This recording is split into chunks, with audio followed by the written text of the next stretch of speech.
Nation. Today is Monday, the 18th day of November 2024. I hope you had a good weekend and that your family had a good weekend and that you and your family are safe and healthy and that the needs of you and your family in terms of food, shelter, clothing, as well as health are being met today. Blessings upon those that work in the healthcare field, along with the first responders who every day are trying their best to save lives. Those also that pick up garbage to keep our places clean, and those that make deliveries for our convenience. Double blessings on the men and women that are out here trying to help rescue, deliver, and recover the teenagers and children that are victims of child molestation and pedophilia. People that are also victims of pornography, child pornography, prostitution, child prostitution, human trafficking, and sex slavery.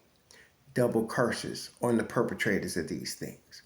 Double curses on the profiteers, and double curses on the perverts that create the demands for these industries. Finally, double blessings on the homeless. More than 600,000 men, women, children, families, senior citizens, veterans, homeless on the streets of the United States of America, and millions around the world in similar or worse conditions. Blessings upon them, for theirs is the kingdom. There was a basketball game last night at Madison Square Garden. The New York Knicks defeated the Brooklyn Nets for the second time in 3 days, 114 to 104. They did it again with an 8-man rotation. The 8th guy this time was Pacome Dadier. Let me start off by saying what people still don't get because of all the hype and overreaction is Tom Thibodeau is trying his best to use these rookies as minimally as possible. That's why somebody would ask, well, how come Hukporti didn't play tonight? Because Tom is trying not to play these guys because he's trying to win. So last night it was Dadier's turn. And Dadier actually played well. He played 10 minutes. Again, he's using them as minimally as possible. So he played Dadier 10 minutes.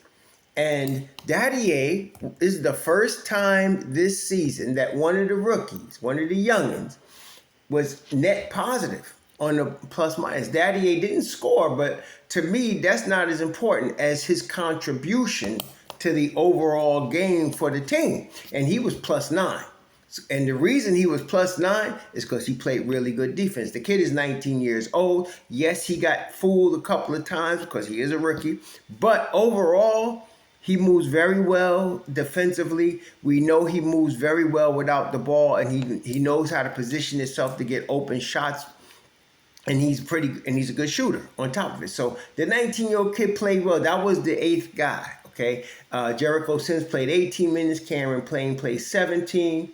Only people negative yesterday was Jericho Sims and Jalen Brunson. Jalen Brunson was -1. Jericho was -4. Everybody else was positive. Mikal Bridges and OG Anunoby showed this is why they are the missing pieces to what can be a championship year. Okay, along with Cat, obviously El Gato Grande brought us to a new level. That last second trade really changed everything also. But Mikal Bridges, OG Anunoby, Mikal played 45 minutes. OG played 40 minutes. Mikal was +16, 21.6 boards, 1 steal, 1 assist, 1 block. The type of game you'd expect from a guy that's one of your Swiss Army knives type of guy. Speaking of Swiss Army knives, Josh Hart played 46 minutes, had 20 points, 8 assists, 8 rebounds. This guy's balling. He should stay in the starting lineup. I don't care when Mitch Rob comes back. Josh Hart needs to stay in the starting lineup and continue to do what he's doing. And then, as I mentioned, OG Anunoby, 24 points, +3, 4 personal fouls, which, he's playing aggressive. I love how OG plays the game. 8 boards, 3 3-pointers, 9 of 17 from the field. The defense that OG and Mikal provide on the wings is going to be a difference maker for the Knicks going into the championship. It's not offensively. Now, offensively, they're on another level because of Cat. Brunson is Brunson, right? So he's the head of the snake. That's always going to be the case with this particular iteration of the Knicks. But there's no coincidence that they've had multiple, and I mentioned this before, they had multiple games of 30 or more assists early this season. They mentioned it last night, but I mentioned it already before. That last night they end up having, 33 assists. There were many games last year where they would have less than 20 assists, okay? Most of the time. In fact, the Knicks have been pretty much at the bottom of team assists in the NBA, the bottom third for sure. And the thing is, and again, I'm not trying to break on Juju. He had a big game last night. I think he had the game winner for Minnesota. But the fit in terms of ball movement wasn't there. He's a ball dominant guy, and he doesn't swing the ball. Even though Tibbs was putting him in position to get a lot of assists, and Juju was getting a good amount of assists, he's not naturally that type of player. El Gato Grande is. And so he is naturally a guy that moves the basketball. 26 points plus 14, 15 boards, 4 in the offensive end, and 6 assists. And he only had 1 turnover. See, that's the thing. That's the key. From the top of the key, from where he gets the ball, if you're cutting, he's going to find you. And he has made some tremendous passes to cutting guys like Mikal Bridges especially, seems to be one of his favorite with OG Anunoby. So that is a difference maker offensively. Offensively, the Knicks are fine. They're not going to have a problem offensively this year because the starting 5, like last night, all 5 starters in double figures.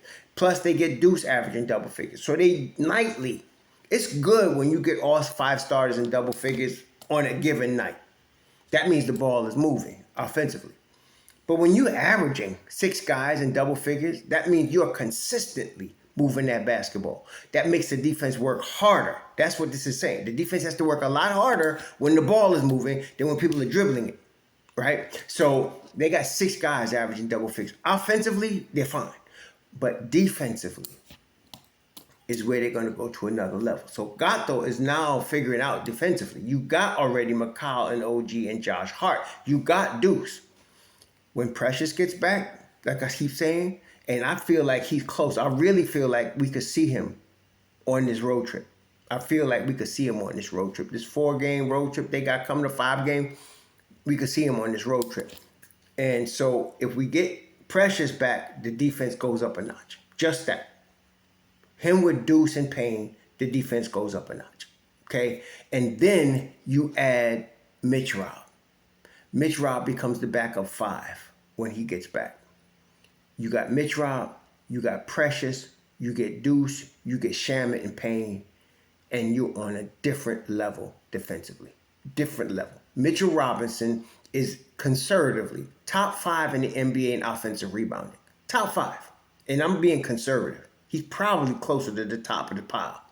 You put him in there in the second unit, I'm saying the defense is what's going to win the chip. It's not the offense. We're not worried about that. You got to get stops to win a chip. The key thing, people are so focused on offense, and I get it because it's more exciting. Offense is exciting. It's always been that way. Back in the day, that's what made the ABA so exciting. The ABA and the NBA, back in the day, there was the ABA. What made the ABA exciting, they brought a colorful ball. They brought a three-point shot. The NBA didn't have no three-point shot. The ABA started three-point shot. And they had all these guys like Doc, like McGinnis. They had all these guys that could dunk, Artis Gilmore, and all these guys that were athletic, okay?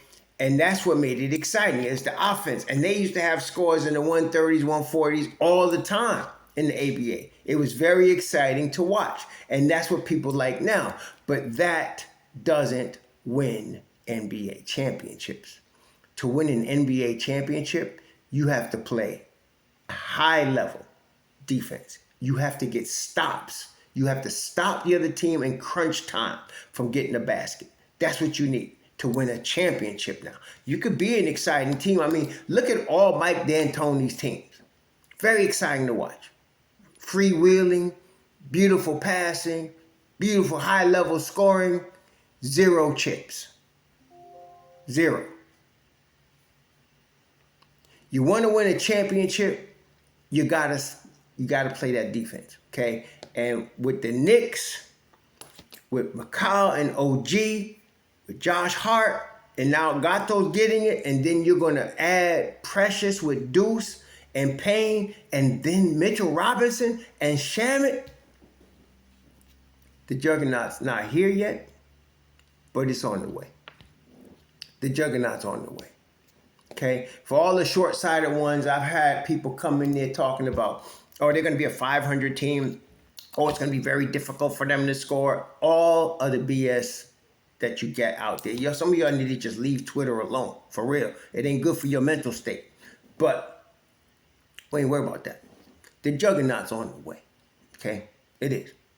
And they got tonight another basketball game at MSG against the Wizards. Okay, they playing the Wizards tonight.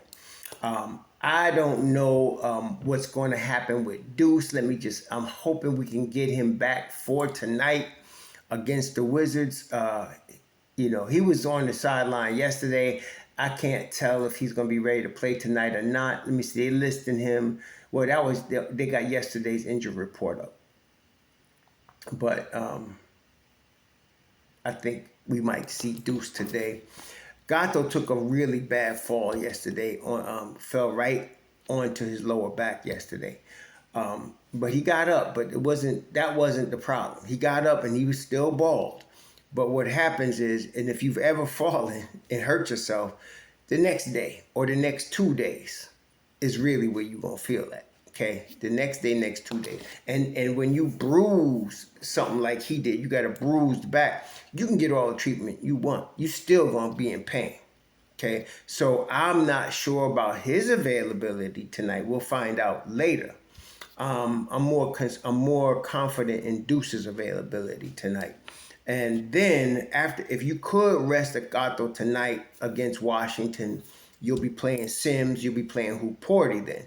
Now, we got a game against Phoenix late on Wednesday, 10 o'clock Eastern time, Wednesday night. If you could rest Gato today, then you could have him ready for Wednesday. He'll be a little sore, but he'll be back to himself on Wednesday. I'm hoping, really, really hoping that Precious Achua will maybe ready for the weekend for Utah. I'm really pushing for that, pulling for that.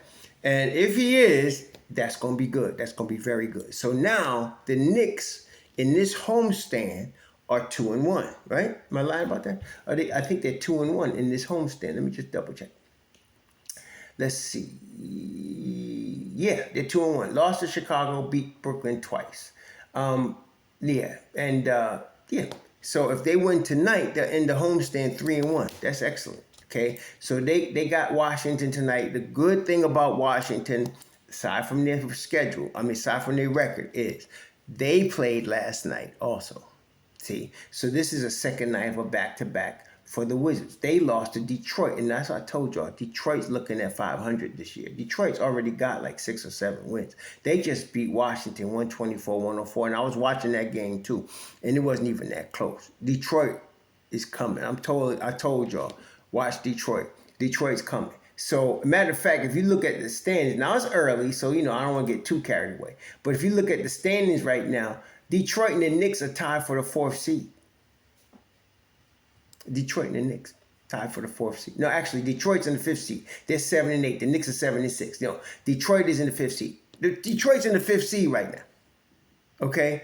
I mean, it don't mean much because we ain't got even 20 games yet. Let's see what happens 25, 30 games. But that's what I'm saying. Detroit last year, I haven't looked at it, but they didn't win 7 games for a couple months, So they coming. So last night anyway, they played Washington, whipped that behind. So Washington coming off of a loss. And I believe, if I'm not mistaken, they were in Washington and Detroit whooped them. So now Washington's got to travel to MSG to play the Knicks on the second night of a back-to-back. Now, I don't want to sleep on them now, but I think we're in good shape. I really do. They're on the second night of a back-to-back. You could rest Gato.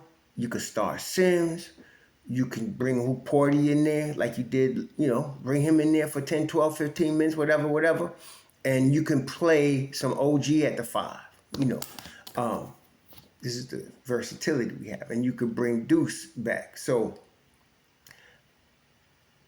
we got a chance to do something here. If they can win tonight, they'll finish the homestand 3-1. They'll be going into a 5-game road trip. They're going into a 5-game road trip. It's not easy going on the road for 5 games, especially the swing they getting ready to do. We're talking about Phoenix, Utah, Denver, and Dallas, finishing up the road trip at Charlotte. So you really talking about a 5-game road trip with Phoenix, a playoff team, Utah, a potential playoff team, Denver, a playoff team, Dallas, a playoff team. This ain't no joke. 5 games. But I really think if they can get Precious back for Utah, we could do pretty good on this road trip. We could do pretty good on this road trip. The juggernaut ain't here yet, but it's coming. Okay, it's coming. We can do pretty good on this road trip. So we'll see what happens. But for right now, tonight, let's beat the Wizards. That's what we got to do. We got to beat the Wizards tonight. Finish this homestand 3-1.